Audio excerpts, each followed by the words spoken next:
I spend my life on traveling all of the time, visiting many places with a different culture around the world that make me feel more alive than the life that I live.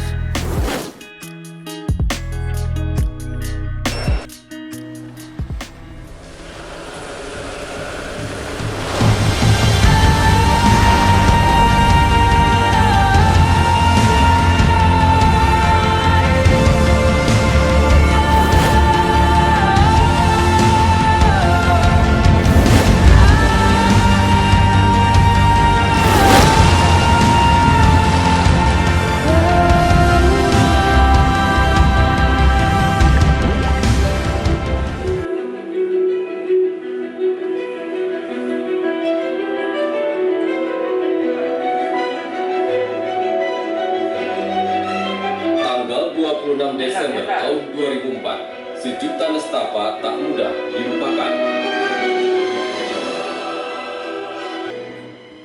2 menit menjelang pukul 8 pagi, saat orang-orang memulai aktivitas sehari-hari, bumi Aceh diguncang gempa berkekuatan 9,3 skala Richter.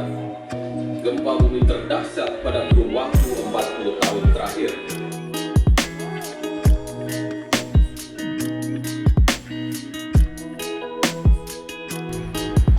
After I saw all the legacy, history, and everything that's happened when tsunami come, I heard some another place make me more interesting.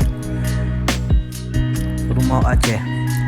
The traditional people was living here has a long past ago.